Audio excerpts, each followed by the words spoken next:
The 26 people who perished in the multiple vehicle crash on the N1 on Friday last week. The crash happened after a truck had a tyre burst and crashed into several vehicles between the Kranskop and the Nail plaza tollgates. Now, for more on the story, we're joined by reporter Mike Maringa, who is in Limpopo. Mike, a very good morning to you. Before we touch on the actual memorial service, just give us an update with those that are still in hospital. Are people still in hospital? Good morning to you and to our viewers at home.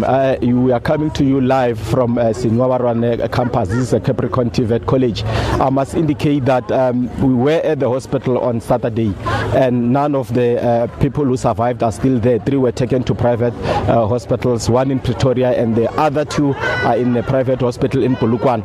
Let me also indicate that on the very same day the Premier addressed the families of all the victims to say that the province of Limpopo is prepared to assist all the families, and as such they have also arranged a memorial service that is happening at this campus today. On my right hand side there is a hall, and I must also indicate that by the time we arrived here the hall was packed to capacity. All the families are here.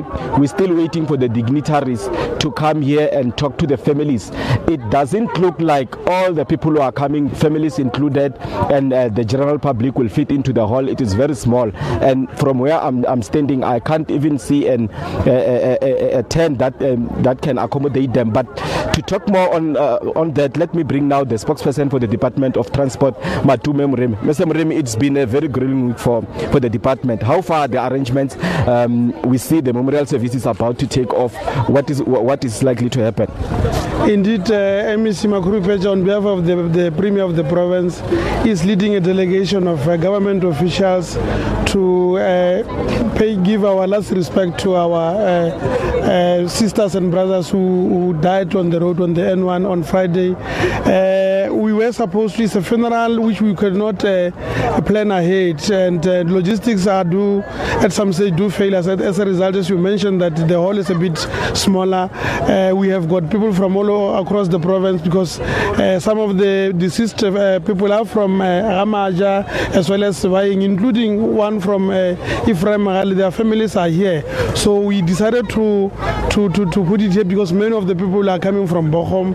The funeral as well, the families have agreed that we must have a funeral, mass funeral on Saturday at the stadium. That is when all proper arrangement will be made in terms of a bigger space than we have today.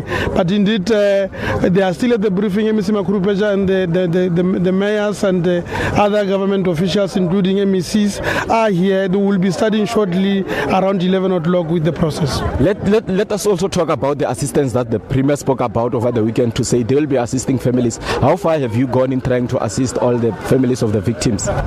Indeed, the government of Limpopo is trying its best to assist, but also we are trying our best to get the attention of the president to maybe try to assist in terms of declaring this situation as a disaster, so that we can end up having it as a state funeral.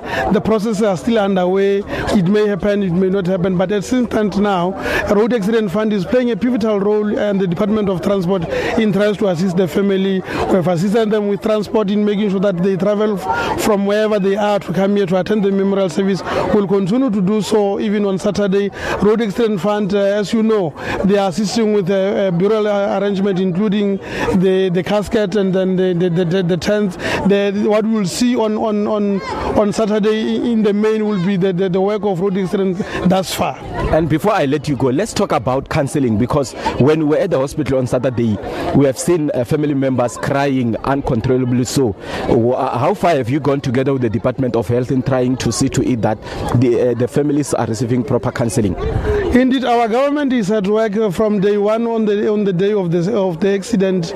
The Department of Health, together with the social development, with the social workers, are busy at work trying to reach out to those families to kickstart the process of counselling. But it's not only the bereaved families as well, the people who were the scene, the EMS, the traffic officials, the police, because the scene was a bit ugly, will all be taken for counselling as well, so that we try to we manage the situation, because this was indeed to us is a tragedy, because this thing, as things stand now, we are told that the last accident that happened with so many numbers was in Mpumalanga on the Moloto Road, where 39 people died. So we are following in terms of the number, and to us it will be a tragedy to remember, which we wish never to happen again. That was Matume Muremi, the spokesperson for the Department of Transport, indicating that it's all system go. They are now waiting for the MEC for Transport, Makoma Makrupecha, to come and address the masses that they have already packed the hall. We don't have a program as yet, but it looks like it's a program that is going to run up until midday or beyond 3 o'clock. But we must also indicate that when we're at the hall, the mood there is very somber. You've got a lot of family members who are not even talking to each other because of this tragedy. Like Mr. Muremi has indicated that they've been giving them counseling, and we are hoping that they will continue to do so up until the day of the funeral. And it's now back to you in the studio. Mike, before I let you go, with regard to the investigations into this crash, do we know how far the investigations are?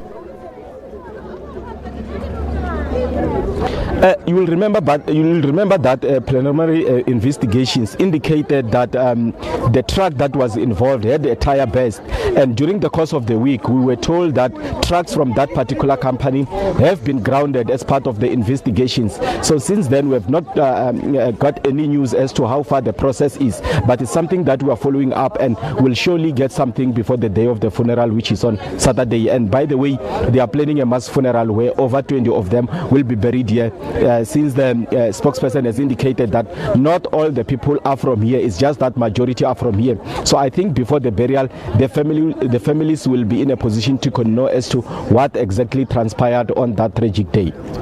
Okay, Mike, thank you very much indeed for that update. Mike Maringa live for us in Limpopo. Thank you.